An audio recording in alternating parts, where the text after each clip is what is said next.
بسم اللہ الرحمن الرحیم۔ سوال ہے کہ آج کل عموماً جب ہمارے بعض مسلم بھائی مسجد میں دین کی بات کرتے ہیں تو اس مجلس کی اہمیت کو بتلانے کے لیے کہتے ہیں کہ دین کی فکر کو لے کر مجلس میں بیٹھنا 60 یا 70 سال کی نفل عبادت سے افضل ہے۔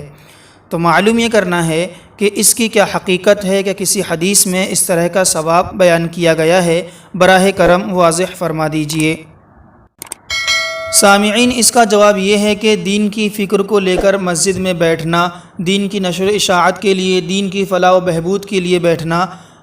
یقیناً باعث اجر و ثواب ہے، جیسا کہ بعض صحیح احادیث کے اندر آیا ہے کہ اللہ کے نبی صلی اللہ علیہ وسلم نے فرمایا کہ جو شخص دین کی مجلس میں بیٹھتا ہے اس مجلس کو فرشتے گھیر لیتے ہیں۔ لیکن اس طرح تھوڑی دیر دین کی فکر کو لے کر بیٹھنے کا ثواب متعین کر کے 60 یا 70 سال کی نفل عبادت سے افضل قرار دینا، یہ کسی صحیح احادیث سے ثابت نہیں ہے۔ البتہ ایک روایت جو اس سلسلے میں بہت مشہور ہو گئی ہے وہ یہ ہے فکر ساعۃ خیر من عبادۃ 60 ساعۃ، کہ ایک لمحے کی فکر 60 سال کی عبادت سے افضل ہے۔ اس روایت کو علماء نے نہایت درجے کی ضعیف قرار دیا ہے، بلکہ موضوع قرار دیا ہے، اور یہ روایت قابل حجت نہیں ہے۔ البتہ مجلس میں بیٹھنے کا، دین کی فکر کو لے کر بیٹھنا، دین کی فلاح و بہبود کے لیے بیٹھنا یقیناً باعث اجر و ثواب ہے، لیکن اس طرح 60 یا 70 سال کے الفاظ سے اس ثواب کو متعین کر دینا کسی صحیح احادیث سے ثابت نہیں ہے۔ چنانچہ ملا علی قاری رحمۃ اللہ علیہ فرماتے ہیں اس روایت کے بارے میں لیس بحدیث، کہ یہ حدیث نہیں ہے۔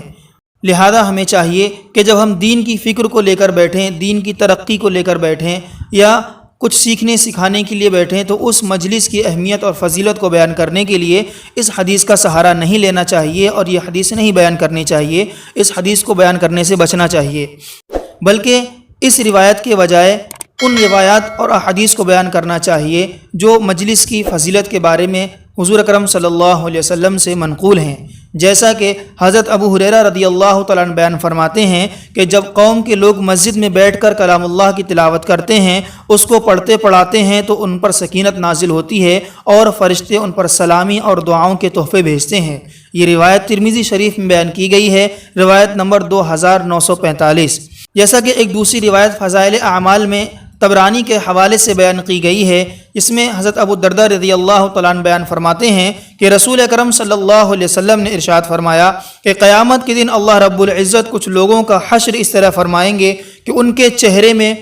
نور چمکتا ہوا ہوگا، وہ موتیوں کے ممبروں پر ہوں گے، لوگ ان پر رش کریں گے، وہ انبیاء اور شہداء نہیں ہوں گے۔ کسی نے پوچھا یا رسول اللہ ان کا حال بیان فرما دیں، یعنی وہ کون لوگ ہوں گے جس سے ہم ان کو پہچان لیں؟ آپ صلی اللہ علیہ وسلم نے ارشاد فرمایا وہ اللہ کے لیے ایک دوسرے سے محبت کرنے والے، مختلف قبائل اور مختلف جگہوں سے ہوں گے، اور اللہ کی ذکر میں بیٹھنے والے لوگ ہوں گے۔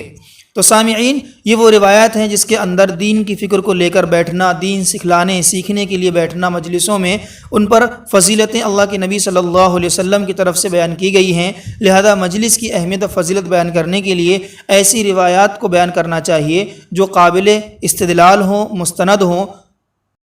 اور ان روایات کو بیان کرنے سے بچنا چاہیے جو موضوع ہیں، قابل استدلال نہیں ہیں۔ سامعین، مزید اطمینان قلب کے لیے ہم آپ کے سامنے دارالعلوم دیوبند کا فتویٰ پیش کیے دیتے ہیں، آپ ملاحظہ فرما لیجئے۔ اللہ رب العزت ہمیں سمجھنے کی صلاحیت اور عمل کرنے کی توفیق عطا فرمائے، آمین یا رب العالمین۔